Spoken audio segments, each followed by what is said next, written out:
Hello,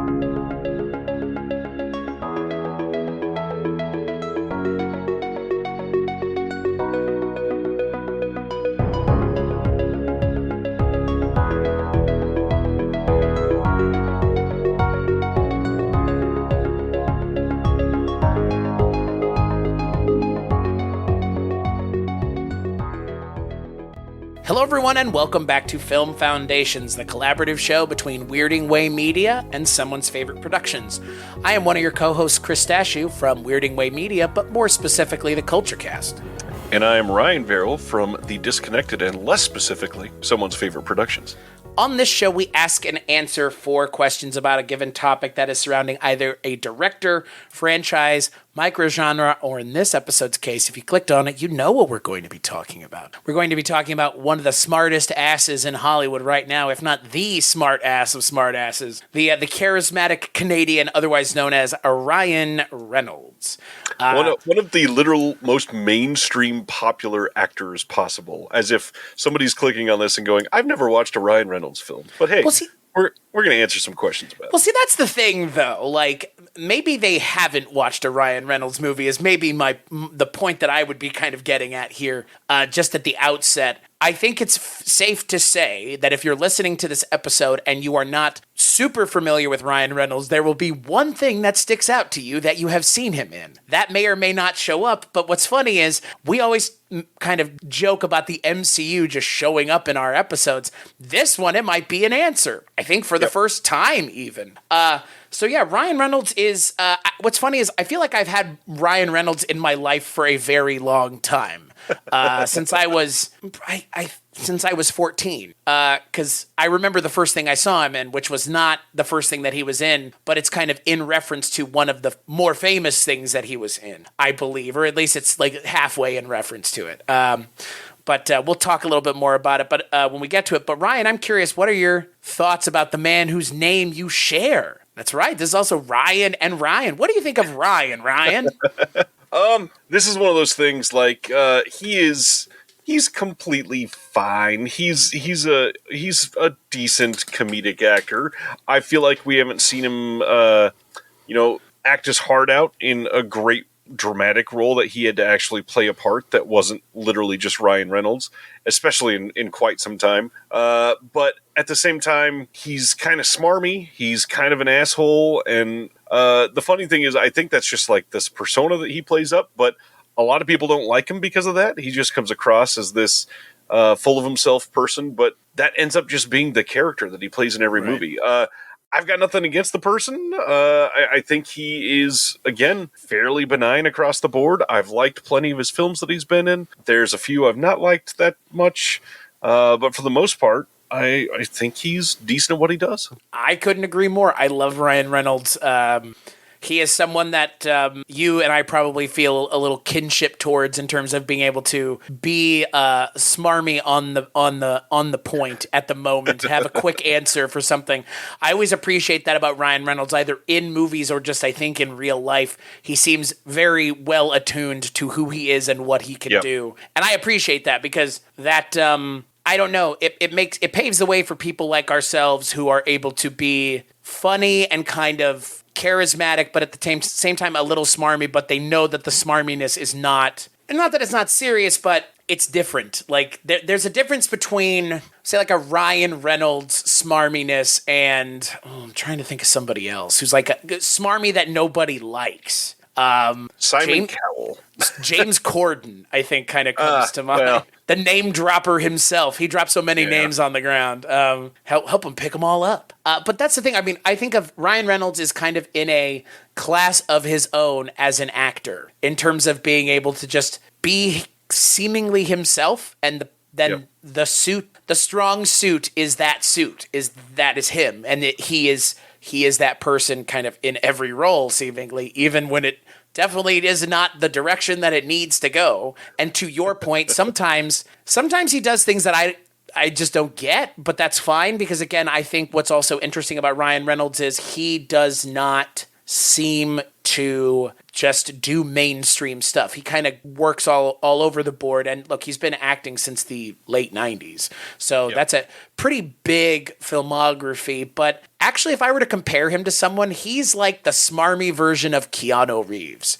You know, like everybody loves Keanu, and for good reason. Like Keanu seems like a genuine person. He's tried to stay out of the limelight the best that he can, and, you know, have a private life. And I mean, Ryan Reynolds, pretty private guy for the most part. I mean, we know that he has been married to Scarlett Johansson, and now he is married to Blake Lively. So he's been married to Blake Lively for 12 years, which in this industry that's a fucking lifetime, frankly. I mean, Freddie Prinze Jr.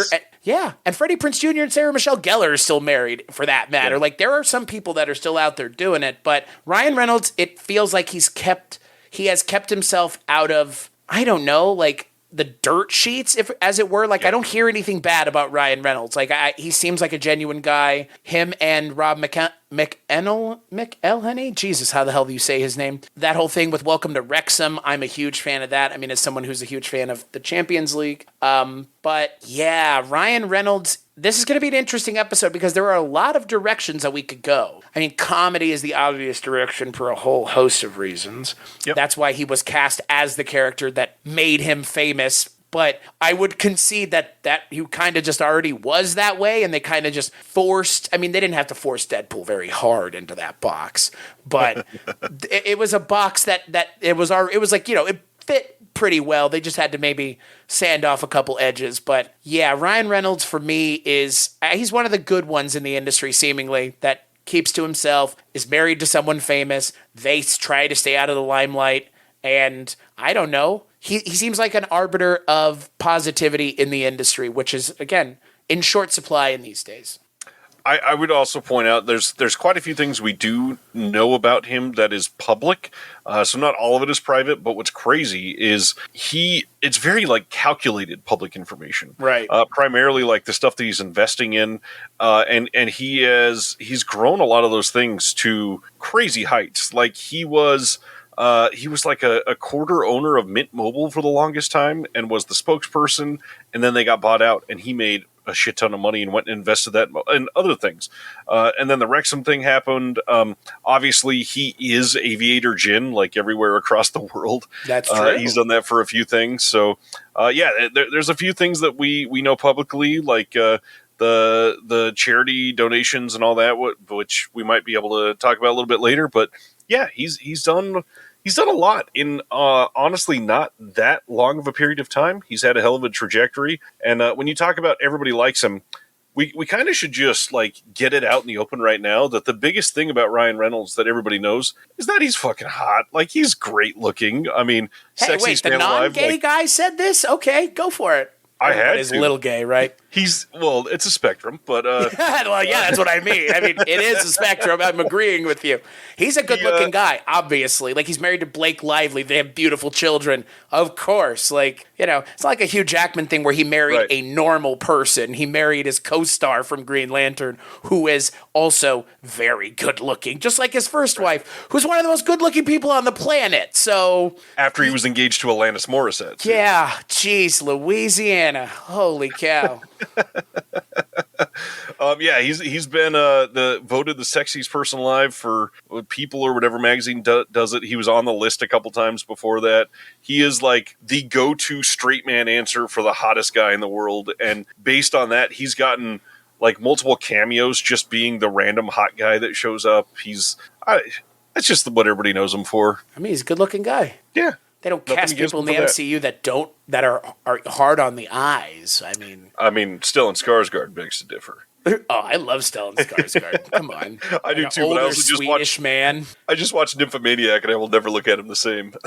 You're going to look at him askance now, is what you're saying? We need somebody to do the Stellan Skarsgård episode so we could talk about the girl with the dragon tattoo. Because we'll have to wait for somebody to do Fincher, I guess, or Daniel Craig or Rooney Mara. But if I were to place bets, I feel like I know which one of those four things will show up first, and it's definitely the director of it all. What if we get like Scandinavian adaptations first? Well, I don't know if that would. Well, oddly specific. We have to get really niche to get there. But that's the thing that's nice about doing this episode on Ryan Reynolds is we're going to have answers from all over the kind of spectrum of genres, from superhero movies to horror movies to straight up comedies to more comic book movies to serious things. So I'm very curious to kind of see where we go here. But like we've kind of alluded to, Ryan Reynolds has been working in the industry since the late 90s. He started work in Canada on a Canadian soap opera in the early 90s, and then obviously went through some interesting times in the 2000s. He was in National Lampoon's Van Wilder. He was in The Proposal. He was in Buried. And I'm trying to think, there's a couple. I mean, the 2000s, there was a lot. But obviously, there's a big moment in 2016.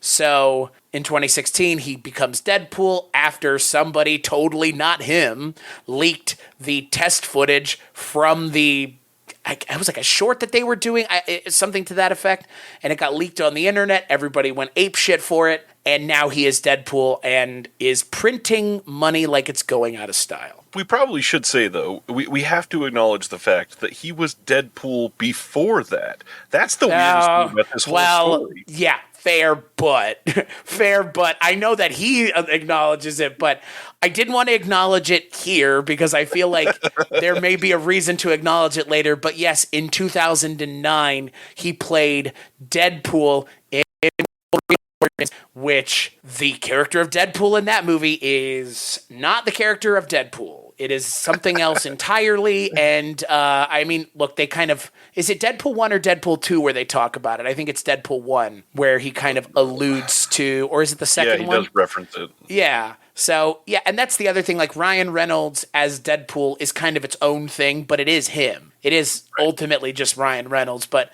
yes, to your point, 2009. But it wasn't for another 7 years until it really became what it is now, which is we're, as we record this now, on the cusp of the latest and probably last Deadpool movie. Maybe, probably not. I can't imagine now that they have the opportunity. Now they're just gonna be like, we got you for life. So yeah, I mean, good or bad. I mean, look, we'll talk about it when we talk about it. But I think what I'm excited in this episode is that we have a large spectrum of things that we could go to, which has not that hasn't been the case, but when we did Meryl Streep, it was a lot of serious stuff, like a lot of serious movies.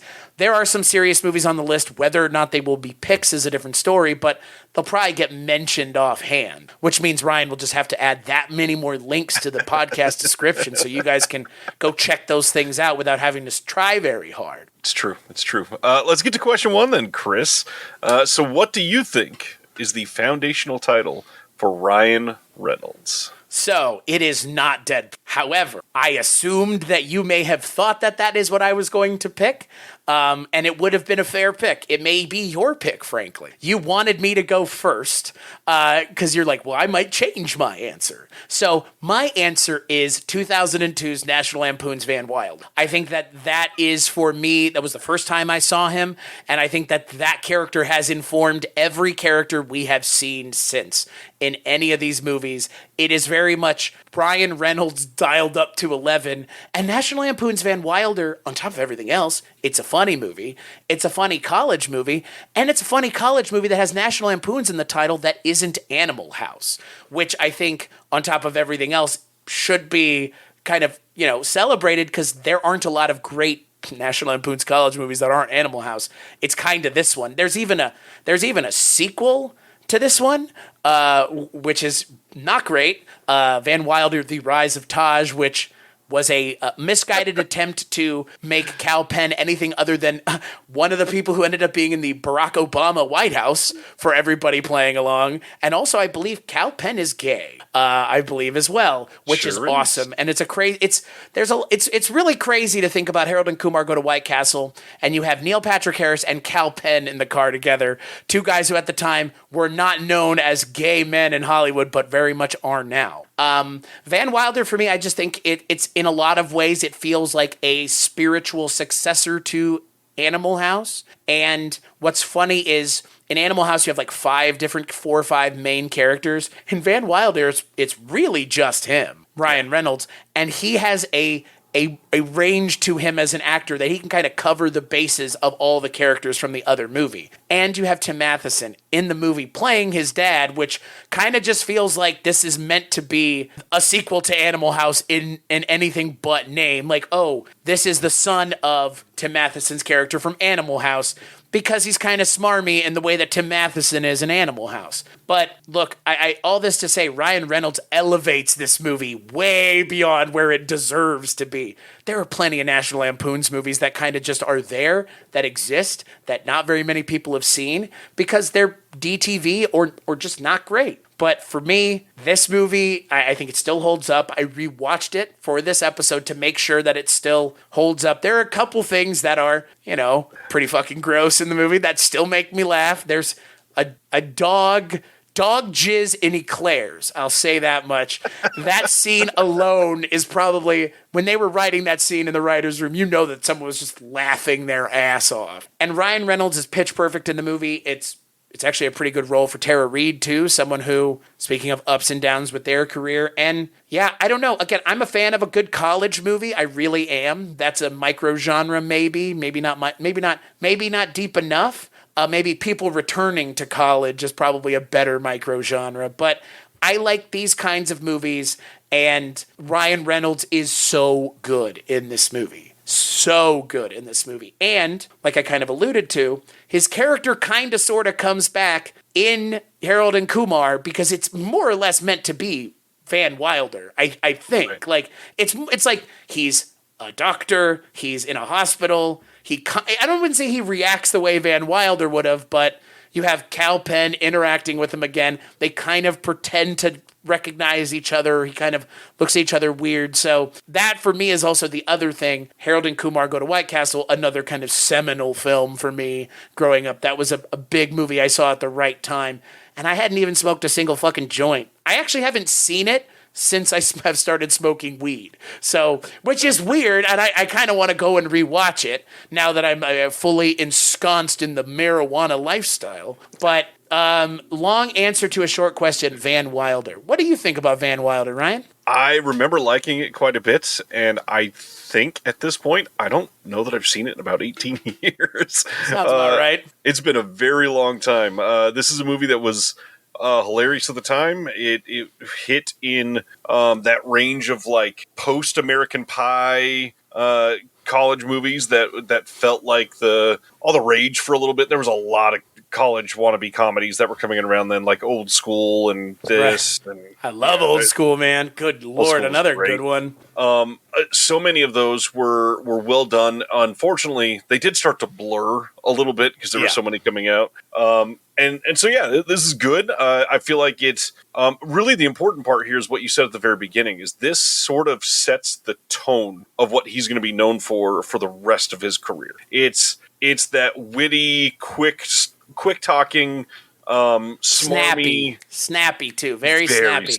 He doesn't even let you say anything before he's getting back at you. Like Ryan Reynolds he is so able to be spontaneous with what he does. There's level of spontaneity to the comedy that you feel with Ryan Reynolds. Even if it's baked into the script, they know that he can have that comedic timing, and he does. I mean, it's not a surprise he's in a lot of comedic stuff. He has great comedic timing. For someone who's not a, quote, comedian by trade, unquote, he has fantastic comedic timing. I agree, which is why, like, he is kind of perfect for the character of Deadpool. The way the comic was written, yep. He is the person that was made to play Deadpool. Like, I literally can't even think of anybody else. Like, if you sat me down in 2016 and were like, who should play Deadpool? There's no way the answer isn't Ryan Reynolds. Like, well, and funny enough, the only one that I've ever pictured that could have gotten close, but I don't think he could really pull it off, is somebody you already mentioned. I could have seen Neil Patrick Harris doing it at his peak, perhaps. But okay. Unfortunately, he was very deep in How I Met Your Mother at that point. So you know who I would actually, if it's the fantasy book Deadpool, there is a universe where Chris Pratt was Deadpool. And like I say that because like there was a time where everybody was high on Chris Pratt, myself included. That is not the case anymore for a whole host of reasons. But he kind of at a time was close to like, he's kind of close in terms of the comedy and the self-awareness and stuff. I'm glad that never happened. But yeah, Ryan Reynolds just, look, when that footage came out and everybody was like, why didn't they make this? I mean, yeah, like once you saw it and understood, it's like, all right, this has to happen. So what is your answer, Ryan? I have to know. I'm so curious. Okay, so as we are discussing Deadpool, I want to bring up, this is not going to be my answer. Deadpool is a great movie, but I think he's got a lot more range than an MCU film. So I'm going to talk about something else. How dare the one you I'm going to talk about, besmirch the range of an MCU film? How dare you? the one I'm going to talk about is a quite personal film for me. I don't know if I've mentioned on this show yet, but in my regular day-to-day job, I work in immigration. And so I was really charmed by the story in The Proposal. Okay. Not only that, I think this has a remarkable cast for what should have just been like a flash-in-the-pan rom-com. Obviously, it is all held to the foundation by the Queen, Sandra Bullock. She is like the modern rom-com queen for everybody. Sandy B. Ryan Reynolds, of course, playing off of her. Malin Ackerman, who's pretty hilarious. Speaking of Harold and Kumar. There you go. Craig T. Nelson coming in there playing Ryan Reynolds' father. Mary Steenburgen is in there, but the big one, Betty White, steals this entire movie. She is freaking hilarious in this. But for the whole immigration thing that I led with there, the whole plot here centers around Sandra Bullock being a Canadian executive for a company who learns that she's about to be deported from the U.S. because her visa needs to be renewed, and it was denied. So she's going to try to like keep her position as this big CEO or editor or whatever that she is in this company. And to do that, she wants to get married. She wants to get a green card. So she is trying to essentially talk Ryan Reynolds into marrying her. And the story itself is surrounding the proposal, if they're actually going to fall in love. And unfortunately, there's all kinds of like immigration to-dos around that because it is a very official process. I like this movie quite a bit. I feel like it's a really well-made modern rom-com, which I gotta be honest, there's not been a lot of them that I've loved since, I don't know, like the late 90s-ish, maybe a couple in the early 2000s. But this one's up there for me as one of the best of the new millennium, and stoked to be able to talk about it because I don't think enough people talk about it now. And yeah, that cast, man. I didn't mention Oscar from The Office. Oscar Nunez is great in this as well. Yeah, good movie. What do you think of The Proposal? I am shocked that was your answer. I mean, it's good. I think anybody listening to this is going to be shocked by both of our answers. Yeah. And I think what's even funnier, and I'm very curious, not to jump ahead to the second question, but again, given that we're kind of in the mix right now, is your second answer going to be before or after Deadpool? It'll be before. Oh, that's interesting. Same with mine. There's that weird inflection point in his career with Deadpool where, like, it's not that I think he stops making interesting stuff, but everything kind of feels a little one note after Deadpool, I would say. And that's why all of my picks are before Deadpool. I feel like he gave his best performances before he just became the easy guy to spit out the same role film after film after film. Right. I mean, if it works, it works. But yeah. Look, I mean, to compare it to someone else like Chris Hemsworth does not just make Thor movies or action movies. He does do other stuff. Right. And he can be funny. I mean, not in Ghostbusters 2016, but in an underseen movie, I guess it would be considered a legacy sequel to National Lampoon's Vacation. He's pretty good in that movie. But yeah, even the first Thor movie, he's pretty funny in that. I mean, the first Thor movie, his eyebrows are all I can think about. His blonde eyebrows. He did look very different in that movie compared to the following movies. What's a serious film directed by Kenneth Branagh, don't you know?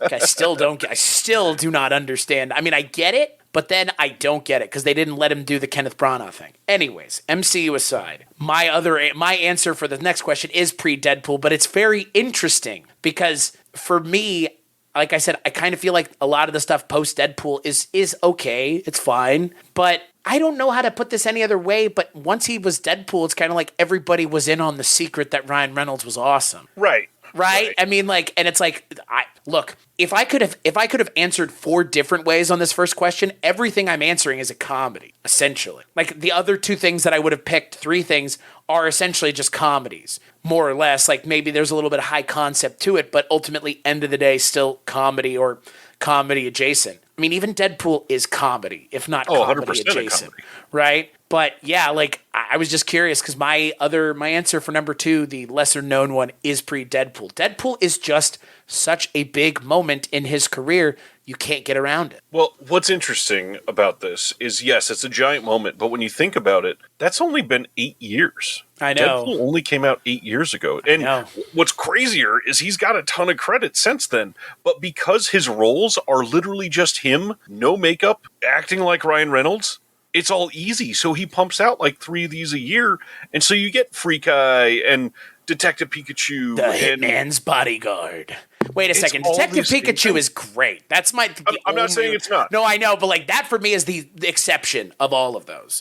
But at the same time, to your point, it is just a voice role. Like, right. He doesn't have to work, like, he's not spreading himself thin as an actor or breaking barriers or anything like that. Right. And I mean, I look at something like Red Notice or Free Guy or The Hitman's Bodyguard, which I saw in theaters. I do not know why. 2017 was a simpler time. There was a sequel to that movie, dude. The Hitman's Wife's Bodyguard. Like, people liked that movie enough. They liked Samuel L. Jackson and Ryan Reynolds enough. No, they liked Ryan Reynolds enough is what it was. Because I remember watching that movie and just thinking to myself, like, man, this is just like Deadpool light.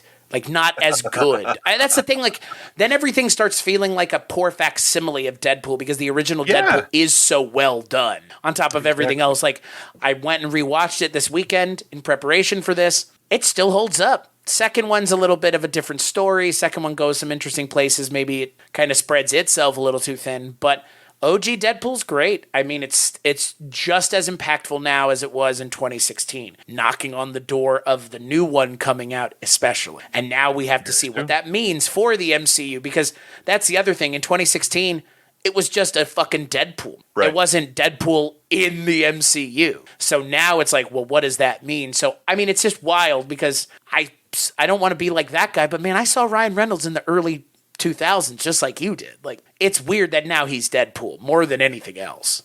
Well, funny enough, I saw Ryan Reynolds in the late 90s. I was one of the people watching Two Guys and a Girl way back in the day. Really? Yeah, I watched it on TV when I was... It's wild, dude. That show was only on for, like, 2 years, 3 years? 2 or 3 seasons, yeah. Well... It's a completely different life. Richard Rococolo and Trailer Howard. Trailer Howard, otherwise known as I Made All My... Was she the one that was on Monk? She was the one that was Monk's sidekick, right? Trailer Howard? She was Jim Carrey's wife in Me, Myself, and Irene at the beginning of the movie. The one that leaves him. Trailer Howard, yeah. Yeah. What a weird show. What a weird life Ryan Reynolds has led. All of the things that he's done. Because he was even... I mean, he was in the X-Files. He was in the X-Files in, like, 1996. Yep. So, yeah. I mean, so was Jack Black. So was Giovanni Ribisi. Tons of people. Yeah. Tons of people that are, like, really famous now. I have to ask you, though, before we go to the next question, if you were to pick something else for a foundational title, do you have, like, a secondary answer? You said you did. In case you didn't, I could have easily said Deadpool. Okay, so your other one was just going to be Deadpool. Yeah, and the reason is because it's just him. It's literally his personality on screen with some funny burn makeup, and that's it. Like, there's not a lot of stretch happening there. He doesn't have to do a whole lot. He just plays himself, and that's okay in that movie. Like, I think and it's it like works. Yeah, it's just beyond that. I think. Well, even then, like, a lot of his roles since 2016, again, are just normal white guy. Like, you're playing funny white guy friend who's the main character in many of these movies, and that's it. That's your entire role. Yeah. I had a different answer if it had been... If you had answered something not comedic, I was going to do a not comedic one as well. So my other answer, and this genuinely, I think if you want to watch Ryan Reynolds stuff and you want to watch his less comedic stuff, I think the best not comedic thing that he has done, and I think it's so impressive too, is 2010's Barry. Okay. I mean, it's like, oh my God, like that. When I saw that movie, I thought it was like the craziest thing, and it's still. I thought this was going to be your answer for the second question, though. Really, it's not. It would have. It was vying for first with Van Wilder for serious. Buried is really good. I enjoy it immensely. It's a fucking bummer of a movie, but that's okay. Not everything has to be upbeat. It takes a lot to get an entire audience to invest in a film when you're the only thing on camera in a tiny box for most of the movie. It's Ryan Reynolds in a coffin buried in the ground, folks. That's the entire setup of the movie. And that is the entire movie, effectively. Oh, and he has a cell phone, so he's able to talk to people. Yeah, exactly. And that's the whole movie, pretty much. It is riveting, frankly. Yeah. Yep, won't go into any further spoilers, but now, like, I'm dying to hear what is your lesser known title within his oeuvre that perhaps might not be best as a first time watch for somebody that's coming into Ryan Reynolds. See, that's the thing. I don't think there's any one thing on this list that's like a bad choice for like a secondary one. Like you said, like not coming in at the, the right spot. Like for the most part, most of these movies, like they're not really challenging you. Let's just put it that way. Like, a lot of this stuff is mainstream fare for the most part. While that's true, there's some of these movies like Barry that wouldn't really give you a hint into the rest of his career. Right. And obviously, if you went like, let's go watch Blade Trinity, you wouldn't be like, oh my God, I want to go watch all of his movies now. So my answer is Blade Trinity. No, I'm just kidding. What's funny is, if anything, Blade Trinity is just proto Deadpool. Yeah. Like totally proto Deadpool, to the point where in that movie he steals them. Yep. Cock juggling thunder cunt, I believe. Is that one of his lines? Oh, yeah. Yeah. No, my answer is not Blade Trinity. It is, again, another comedy and a movie that barely ekes in pre-Deadpool. I think it's, of all the movies that I have seen with Ryan Reynolds in it, I think it's the most interesting because it's kind of just similarly to Deadpool. It is Ryan Reynolds and Ryan Reynolds and Ryan Reynolds and Ryan Reynolds and more Ryan Reynolds. 2014's The Voices. I love this movie. This is my pick. Is it your pick too? God damn it. It's such a good movie, and like nobody has seen it. It's a movie where Ryan Reynolds can hear his animals talking to him, and they have his voice because he's schizophrenic. And he's trying to be secretive about his schizophrenia, and then he just starts killing people. It is fucking insane, the fact that I don't know how many people saw it. Like, I feel like, again, you've seen it. I'm not surprised to learn that you've seen it, but it's a great movie. Mary Jane Satrapi hasn't done a whole lot else. I mean, she did the Mary Curie movie with Rosamund Pike, I believe, from a couple of years ago, like 5 years ago at this point. But yeah, The Voices is just, oh man, what a weird movie. I mean, a guy with schizophrenia who hears his animals talking to him, and then he starts killing people. It's kind of Son of Sam adjacent, but like, what if it was funny, but not really funny? Like, it's funny, but it's not, but it isn't. And the cast is insane. But again, 2014 was a different time. Jenna Arterton, Anna Kendrick. I mean, those two alone, and Ryan Reynolds. But yeah, The Voices. Sorry to steal your answer, but I mean, even Ryan Reynolds has gone on the record saying, it's one of my favorite movies I've ever done. Never really got its day in court, but man, it's weird and fun and beautiful. He said it best, and I'll leave it at that. This movie is often described as a horror comedy, but it's so much more than that. It's not really a horror comedy. If anything, I would call it a comedy horror, because the comedy comes first in every single scene in this. There's nothing that is scary for the viewer. There are scenes that would be welcome in a horror movie as well, but done with a comedic tone. And I know you mentioned the two female leads in this, but man, shout out Anna Kendrick. She is amazing in this movie. Her reactions is possibly like some of her best acting in a movie that's not a straight drama. Like, she does great in stuff like Up in the Air and stuff like that. But specifically, the way that she is horrified in this movie is great. If you are interested in the world of psychology at all, this is a very interesting movie just to see the way that they choose to portray it. The hallucinations of schizophrenia are very difficult to get on screen, and they do it very, very well. It is almost like a borderline workplace comedy in a few different ways, But man, when it gets weird, they lean into it. And for a movie that is this mainstream with these people, you don't expect it, and they pull it off in a way that is great. And I would say it is primarily mentioned here because it is so lesser known that most people have never even heard of this movie, which is wild because this should be like listed as one of his 10 best movies forever. This is easily one of his top 5 for me. I love this movie. Underseen, highly recommend it. Go check it out. It's cheap to watch. It's always streaming. Like Lionsgate doesn't care about it because it made no money. Right. So they're like, yeah, just give it to everybody. Who cares? What's funny is I honestly, I think a good double feature for The Voices would be The Voices and Anthony Hopkins' Magic. Very similar ideas in terms of like inanimate objects or things that can't talk telling you to do things. And it's clearly just like the main character is losing their mind. Yeah. The Voices is such a fun, weird movie. And I'm glad that even Ryan Reynolds like acknowledges that. Like even he's like, this movie didn't get seen by enough people. And I love it because that for me, you know, in a lot of ways, like I bet if we were like, hey, Ryan Reynolds, do you want to talk about something? Like reach out to him, which, you know, you can do in this industry. You know, IMDb Pro exists. Go on there, find their publicist email, hit send, see what happens. I guarantee you if we asked him to talk to us for 20 minutes about Deadpool, he'd say no. But if we asked to speak to him for 20 minutes about The Voices, we'd probably get 30 to 40 minutes of him nonstop talking about it because I can't imagine many people, if anyone, is beating down his door to talk about it, but he knows how important it is. We got to talk to Jack Black a long time ago because of Tenacious D and the Pick of Destiny. He wouldn't have done it for anything else is kind of what we were told because it's something he cares about. The Voices is similarly, I feel like, for Ryan Reynolds because that quote that I read was from 2020, 6 years after the movie came. Yeah. Yeah, it's a good one. It's really like one of the last things he's in that he could be in like that before Deadpool, really.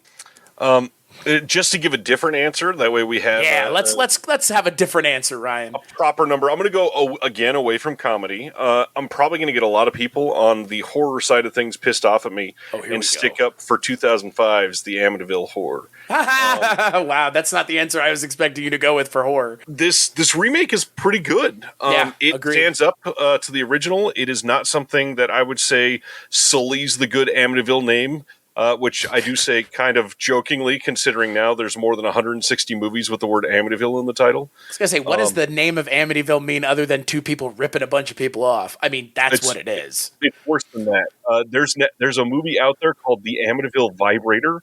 There's a recent movie called Amityville Karen. Yeah, the Amityville Ouija board one. Yeah, Amityville has just become like similarly to Hellraiser, like a thing you can put in front of movies to be like, oh, it has 1/100th of mainstream appeal, which is enough to get 5 people to watch your movie. So. And they're always streaming. It's on Tubi right now for free. I mean, that's really the reality. This movie's pretty good. Ryan Reynolds plays the George Lutz character, the father figure for the Amityville home.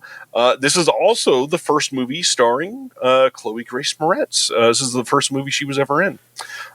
This is pretty well made. You see a lot of topless or sweaty in a white t-shirt Ryan Reynolds. With like a beard, a lot. Too. Oh, yeah. Beard daddy Ryan Reynolds. He's got to look like Daddy Brolin from that first one, so he goes all in on it. But yeah, this movie is well done. It's got some pretty good scares in it, and really interesting boat setup behind the house that plays for a couple of fantastic scenes.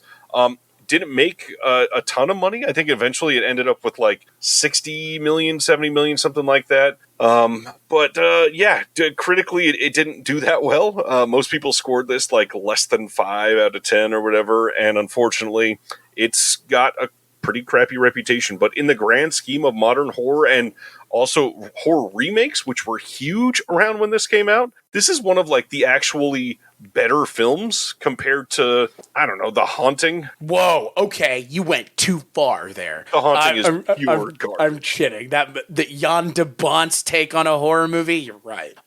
What's funny is we could and should totally do an episode on those 2000 remakes as a micro genre, because there are a lot. I mean, Amityville is just one of the lesser ones, but there are a fair amount of lesser ones. I actually watched this movie either last year or the year before. It's fine. It's way better than it has any right to be. And it's better than some of the Amityville 2. Is Amityville 2 the one with the giant hand that comes out of the portal at the end of the movie? Is that the one? I think it is. Or Amityville 3. Those movies are beyond the first one, are kind of hard to get through. I disagree there. I think Amityville 2 is better than the first one. Is it? Well, which one is the one with the hand that comes out of the portal? Is it the second one? Because one of them's just wild, and I was like, I don't know if this is a good movie, but it's insane. That might be the second one. But it might be. It's been a while. Where the priest just gets like grabbed by the monster on his face and shit. That's the second one, I'm pretty sure. It could be. Vinegar Syndrome put out Amityville 4, 5, and 6, and they're so great. Like genuinely really well made, fun movies from the 90s. Interesting. Yeah, they're worth seeking out, all of those. Interesting. I'll have to check them out. I've never heard anybody say check out Amityville 4, 5, and 6, but you have, so I believe you. The first one is like, it's got this big reputation, but honestly, I'd say 2 through 6 are all more entertaining films, at least. Yeah, that whatever one with like the monster hand, that one is way more the original one's fine, but the problem with the original one is it's being played straight, and we all know it's bullshit. So, yeah. Like the real thing that happened is bullshit, and the problem when you're tackling something real is once it's found out that it's horse shit, the movie holds no water. And the Lutzes, I mean, look, the Lutzes had a great story, obviously. They made money off of the story. But as someone who spent 5 years making a podcast talking about paranormal and supernatural things, that topic came up. We talked about it. Basically, they made a good amount of money. But so what? People have owned the house since and nothing has happened. So convenient. But to your point about 2005's remake, at the time, there were worse things being remade. This was one of the better things being. And Ryan Reynolds is essentially the lead of them. So yeah, 100% the lead. Yeah, he's great. I'd say this is where I get like a red light showing up on my forehead before the episode's over. I feel like this is a more compelling and interesting movie than the first one in almost every way. Wow, nice. Huh. Yeah. I mean, that's fair. I was actually surprised you didn't pick another horror movie that he was in that I feel like is even less talked about. I saw it in theaters. I enjoyed it. I kind of thought it was going to be, it could have totally been an MCU thing if they wanted it to be. If we were talking like grounded in reality and this is how this happens. This is how Venom gets to Earth. 2017's Life could have been a fucking Marvel movie. A weird Marvel movie, but it could have explained Venom. Because effectively the thing in Life is Venom, more or less. Yeah. Like, 3/4 of the way there. I haven't heard anybody talking about this movie since it came out. It's actually pretty good. It has fucking Ryan Reynolds in it, and Jake Gyllenhaal, and Rebecca Ferguson. Like, 3 actors who are killing it right now and have been killing it for a while. And Ryan Reynolds not in a lot of horror stuff. I think this, the one we already mentioned with Amityville, The Voices, and I guess you might possibly make the case that R.I.P.D. is sort of horror. I mean, there's ghosts and demons and shit. I'm not advocating. Look, I saw that in theaters, and I'm not advocating people go watch that movie. Other than if you want to see Ryan Reynolds and Jeff Bridges square off, which does have its merits, and that is entertaining on its own accord. But yeah, Ryan Reynolds hasn't done enough horror stuff. I mean, that's the thing. Like he can kind of move within genres so flawlessly that I don't think it's wild to cast him as the lead in a horror movie and him die in the horror movie. I think that would actually be a pretty compelling thing. I mean, again, maybe Blade Trinity halfway to a horror movie too, in as much as those Blade movies are horror or vampires, horror adjacent. I was kind of surprised you didn't mention Life, but when I heard where you were going, I was like, it's gonna be that or Amityville. I mean, people really are that animated about the first Amityville horror movie? It's a classic for a lot of people, which I don't really get because there's not even. Again, you're talking about like once you know that it's fake, it's not a big deal. Whatever. My big thing, you still could have made a compelling movie. There's not a lot of scares in that first movie that last. Nope. Because the story's not really that good. Like there were some flies and a voice said, "Get out." Like, right. That's it. Like, that's the story. Like, there's more. They supposedly see more shit now on Ghost Adventures than these people did in their house. Like, I mean, again, whether or not it's real is up to your personal feelings on the paranormal and supernatural. But, Yeah, I always think about that movie because it's one of the few times we also have like grizzly bearded Ryan Reynolds, which is a look unto itself. For the most part, he's Yeah. always clean shaven. Always clean shaven. So that's a good pick. Before we carry on to our third question, anything else that you want to shout out or really Oh give some yeah, love there's to? plenty of things that are worth mentioning at this point. I've got one, and that's it. Like One one that, boy. I Okay. mean, there's a lot that are great. There's one that I think he has one masterpiece left on this list, like a genuine Oh masterpiece. my film. god. Okay. Give me a couple hints to see if I can guess it. Because I want to see, like, maybe I haven't even seen it, is what I'm getting at. It wasn't going to be a pick for any of these because he plays a very small role, but the movie itself is a masterpiece. Dry comedy, incredible cast. And he is a bit part, huh? Not bit part, but like definitely less than a quarter of the film has him in. Oh, I know what it is, I believe. Is it 2009's Adventureland? I love Adventureland with all of my heart. I think I've heard you mention that before. I think you had let that slip at some point in our friendship because I think we were probably talking about Jesse Eisenberg. I think is because he's in that, right? Yep. I think that was it. Yeah, it was probably Jesse Eisenberg. This movie, without everything firing on all cylinders, this movie would just be fairly boring. But this is like a romantic dramedy, essentially. And Jesse Eisenberg, Kristen Stewart are playing our two main characters, and they've got Kristen Wiig, Bill Hader, Martin Starr, and Ryan Reynolds propping them up with just hilarious one-liners and situations. And the way it's sitting is Jesse Eisenberg is falling for Kristen Stewart as they're working at this theme park together. And Ryan Reynolds is like the 8-year older than them person that Kristen Stewart is fawning over because he's like the older dude, and they go and smoke weed together. And he's like the third wheel that always comes in and foils things for Jesse Eisenberg. And the movie is just an incredible coming of age story. It is really well directed. Martin Starr, I mean, he needs to be in so many more things. He is hilarious. He's in the MCU. Another person from the MCU. It is just a wonderful showcase again for Kristen Stewart. Her acting has always been amazing, and I'm easily going to go in on her right now because last night I watched Love Lies Bleeding finally, and man, she's an incredible actor in everything she does. It makes me so sad that I have to try and convince people that Robert Pattinson and Kristen Stewart are good actors. Just because they were in fucking Twilight doesn't mean anything. Look, they need to eat too. They like to make money. And frankly, if anyone has suffered in absence of Twilight or post-Twilight, it's Taylor Lautner. Like, Taylor Lautner is the one who you kind of haven't heard from, kind of hasn't done anything. Kristen Stewart and Robert Pattinson have made names for themselves at this point so far removed from Bella and Edward. Like, and here's the other thing. Frankly, if we're talking those people playing characters, Robert Pattinson will always be Cedric Diggory to me, motherfuckers, not Edward Cullen. And that was before Twilight even. So yeah, it's crazy to me to have to convince people Kristen Stewart's a good actress. Like, fuck you guys, come on. She's been nominated for at least one Oscar for playing Diana, which that was a choice. I don't know how well it worked. It was interesting. She made it an interesting movie.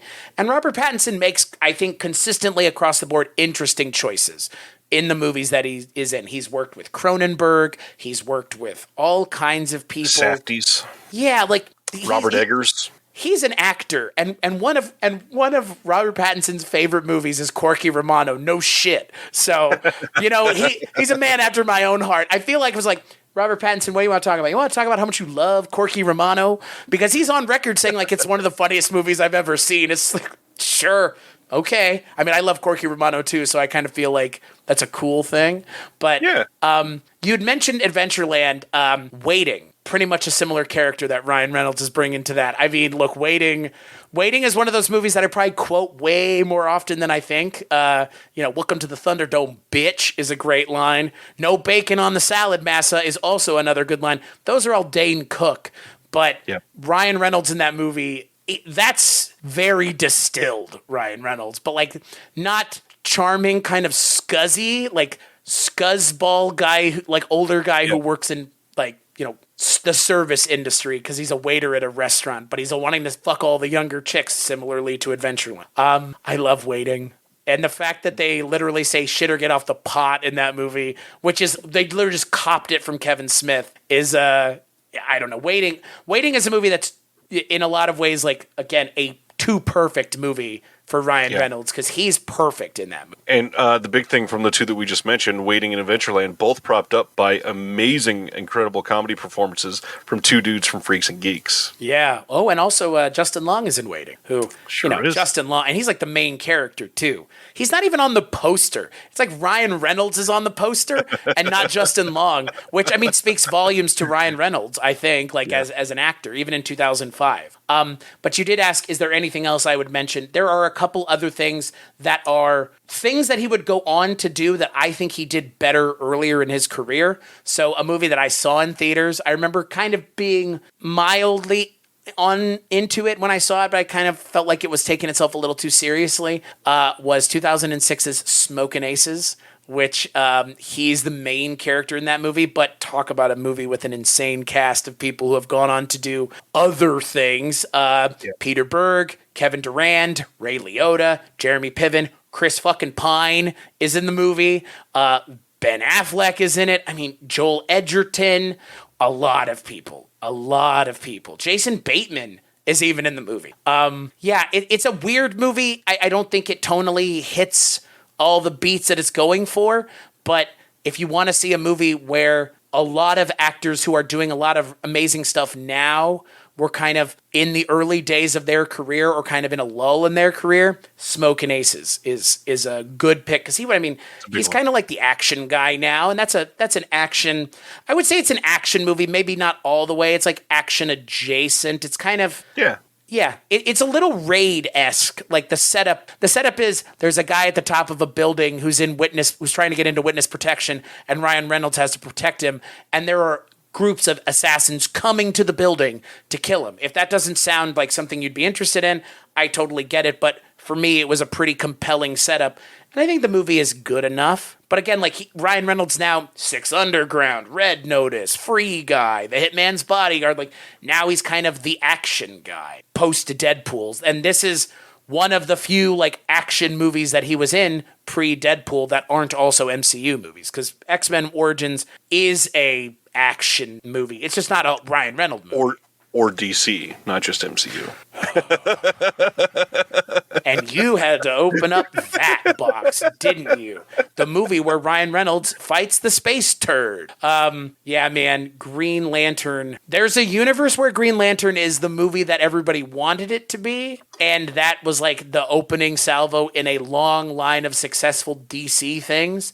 However, it was not, so all it is now is effectively the punching bag for the Deadpool movies, which is fucking hilarious in its own right. I saw Green Lantern in theaters. I saw it in a drive-in theater. Yikes. I saw it in iPic, which was one of those like expensive movie theaters where they bring you food in your seats. Yeah, no. Green Lantern is a bad movie. Objectively and subjectively bad film. Unfortunately, too. Thank God it didn't derail Ryan Reynolds' career, because you know what?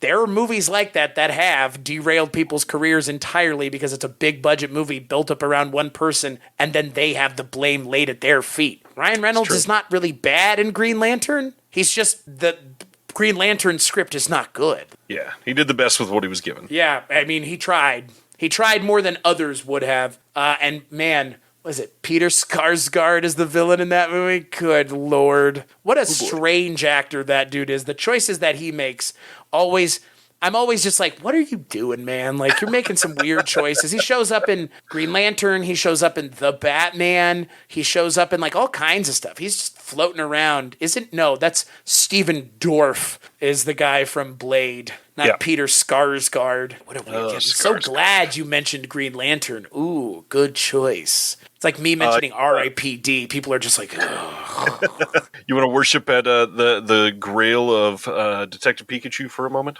It's a great movie, right? You like it? Do you like it? No? I haven't seen it. Ooh, that's fair. I mean, look, are you a Pokemon person? No, you're a human. I've never been a Pokemon person in my life. Are you a man or are you a Pokemon? If you're not into Pokemon, it would not have been a thing I would have expected you to go out of your way to see. But Pikachu with Ryan Reynolds' voice works. It works better than Chris Pratt's voice coming out of Mario's mouth. or I don't think Garfield. it's too difficult there. I loved killing Goombas. Is that what it says? That's what they're called, right? Oh, he's got like a sheet in front of him like they gave out when people went to see Dune in the 80s, like a sheet of all the terms so people know what they are. Goombas, Bullet Bill, and Lakitu. Right? Those are things in the game? Yeah, it's weird. I mean, look, I think Ryan Reynolds is the better version of Chris Pratt. Like, Chris Pratt wishes he could be Ryan Reynolds in terms of charisma. I actually don't think Chris Pratt has any charisma. I think all the charisma he has is from the roles he's in. Ryan Reynolds has got that riz in real life, okay? I hate to say it, I think Chris Pratt had it until he lost the weight. Oh, wow. So it's like the ex-fat man thing. Yep. Ugh. Yeah. When they're like, oh, he's Star-Lord now. And on top of everything else, people just hate him too because of the narrative choices that were made in Endgame and Infinity War, where Star-Lord looks like the dumbest character on screen, and it's hard to wrap your head. I mean, there's that moment where they have the gauntlet off of Thanos, and he goes, "Where is Gamora?" And it's like, oh, this guy right now doing this. Yeah, I don't know, Chris Pratt just. The internet turned on him, is what it feels like. And the internet hasn't turned on Ryan Reynolds. And Chris Pratt had the internet turn on him, rightfully so. If you're not a fan of, what's the name of that church? That very insane church that has like multiple documentaries about it now. Christ Light, Fairlight Church. It's one of those like new agey churches, and they're, not supportive of the LGBTQ. The only one I know of that's big like that is Hillsong. Is it Hillsong that he went to? Yep. Sure is. Oh boy. Yeah. So yeah, Chris Pratt, like I said, kind of problematic on his own choice. Like, nobody's dragging you to church, buddy, to go sit in the pews. But that's the thing. Like we mentioned with Ryan Reynolds, he doesn't have any kind of weird vestigial problems. He seems to be well adjusted as much as you can be working in this industry. So, well, on on that note, let's go to our third question, Chris. What is the biggest impact that Ryan Reynolds has had on pop culture? Making Deadpool a mainstream character. Is that not your answer too? Like, I guess, let me put it this way. If it's not your answer, it's because I took the obvious of obvious answers. I took the easy way out here. Right. But I took the easy way out because it's the obvious answer. Like, even if I'm taking the obvious way out, people do not know Deadpool without Ryan Reynolds' involvement. That's a fact. Whether he was the one that leaked the footage or not doesn't matter. Once everybody was able to see the footage, even the people that were on the fence were like, let this man make the fucking movie, please. Right. So, yeah, I think for me, Ryan Reynolds is Deadpool, and they are now intrinsically linked forever. That may be what they show in the In Memoriam, is him as Deadpool. Like, he is part and parcel with that character. You think they'll show that and not his character from Just Friends? Hey, buddy, I resonate a lot more with that movie now than I used to. I love Just Friends, man. That is a really good movie. But to your point about the proposal, like, there ain't very far you can go with that movie. It's a fun little romantic comedy, and that's it. Like, and it has Chris Marquette in it, who was not in enough things. But yeah, Just Friends is good, and it's got Anna Faris just being insane too. Which, speaking of Chris Pratt, not to say you're sorry. Yeah, let's just get this out of the way. If you cheat on Anna Faris and divorce her, like, what? Like, excuse me? Like, I had the biggest crush on Anna Faris for the longest time. Because of Scary Movie 1, 2, 3. Yeah, I had the biggest crush on her for the longest time. And then House Bunny. I've never seen it. What is that? Is that it's not House. What's the one with Tommy Lee Jones? Man of the House. That's Man what of the I was House, thinking. yeah. House Bunny. I've never seen it, but I've seen the poster.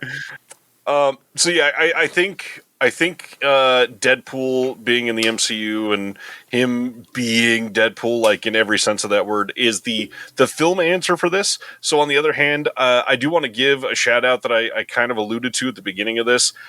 He and Blake Lively have somehow turned into like very benevolent charitable entities in Hollywood.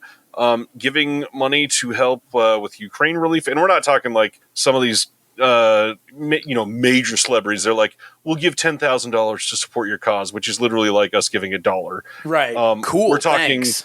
like $1.5 million donated. Matching donation type thing. Right. A very respectable amount of money given to stuff like this. And they've done it time and time again for multiple things. They both head up multiple foundations. Ryan Reynolds has done a lot in Canada for their art scene. He has tried to give back consistently. Once he knew that he had made it, he's one of those that is seemingly doing his best to give some back and be a positive entity rather than just somebody that hides and hoards a shit ton of money. So I think there's a lot of positive that has come out of that front. Yeah, I mean, again, being a positive force in the industry is not easy because the ability to do terrible things is a lot easier when you have a lot of money or you have a lot of power. And again, we'll do a Kevin Spacey episode at some point, I'm sure, and we'll have that discussion out in the open. But that's a good example of a bad person in the industry. Ryan Reynolds is a good example of a good person in the industry. Yep.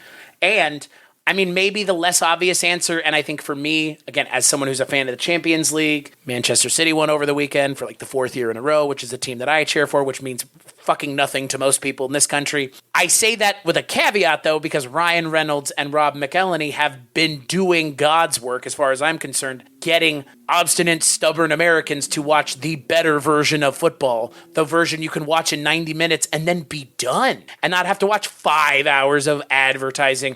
And guess what? If you cheer for a team as an American, all the people that are going to say that you meet that also cheer for teams are going to say, oh, cool, you like soccer, not fuck the team that you cheer for, because not enough Americans like fucking football to begin with. But they're doing God's work with Wrexham, and Wrexham got, I believe, got promoted to the Champions League. They were relegated before those two took over.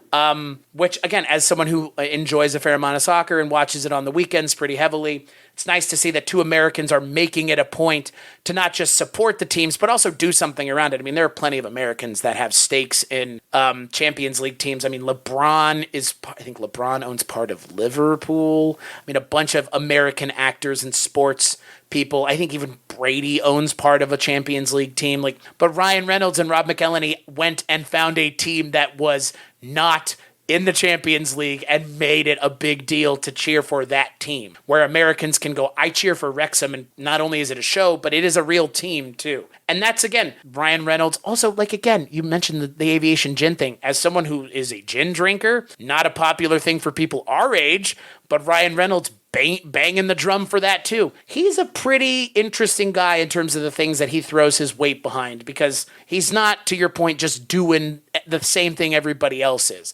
He doesn't have a fucking tequila brand like everybody else does. He has a gin brand, and that's been his thing. He was doing that before Casamigos existed, or the Breaking Bad tequila that those two dudes made. He was doing that long. Effectively, everybody else kind of followed his lead in that respect. Yeah, not much else to say on that front.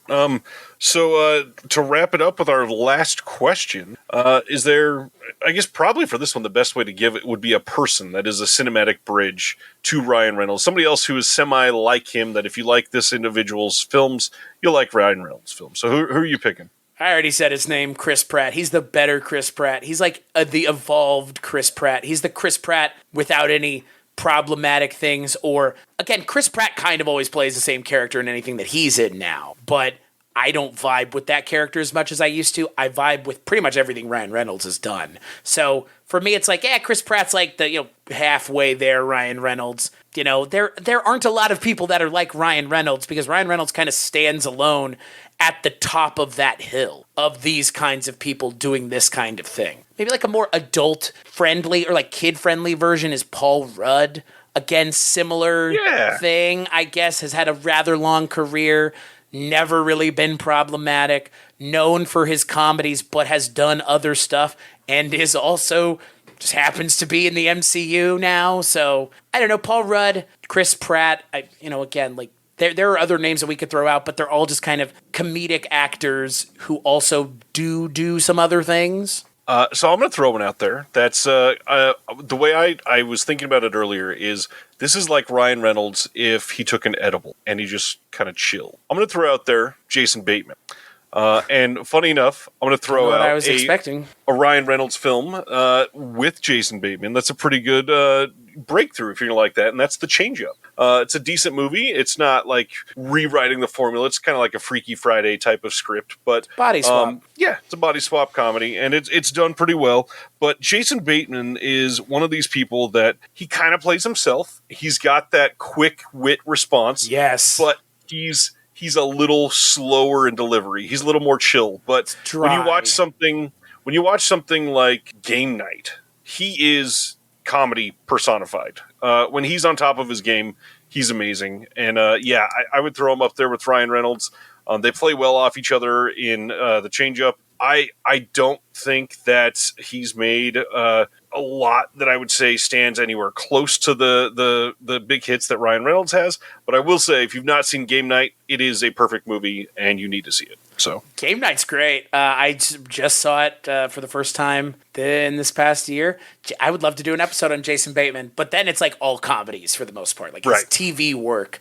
Hey, I mean, look, Ozarks is amazing, but we can't talk about that on this show. Go watch it. But yeah, I would love to do a Jason Bateman episode, because who doesn't want to talk about horrible bosses? I mean, we kind of already mentioned it on our Colin Farrell episode. I fucking love Jason Bateman. He seems a little cantankerous as a human being, which I kind of love. He's him with that podcast with I always forget the actor's name. The guy from Will and Grace.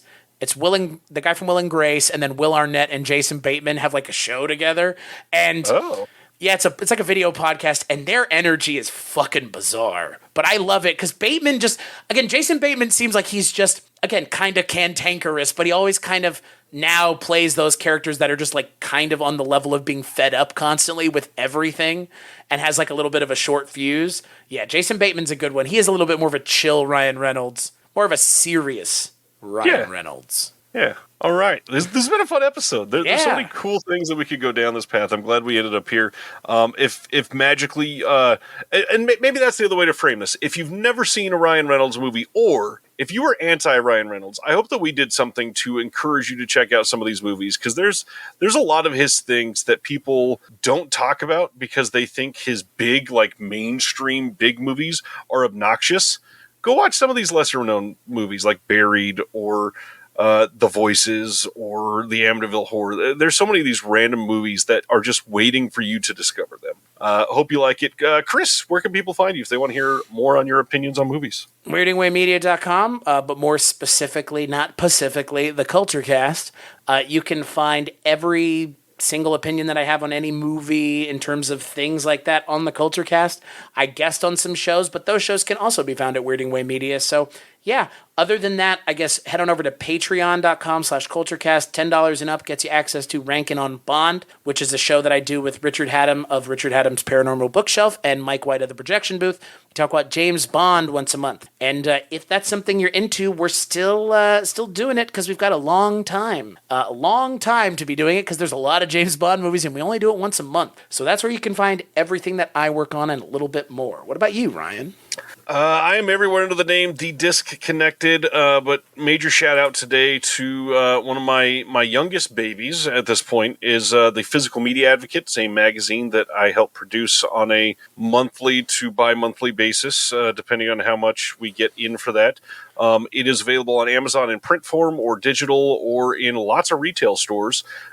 These are covering film, physical media releases, reviews of current movies, reviews of older films, exclusive interviews, articles that are discussing forgotten movies, critical analysis of film. It's a real great time, and I'm just doing my best to keep that the mood of the 90s zine alive, and I feel like it's doing a pretty good job, so check it out wherever you can. I get to write in it, too.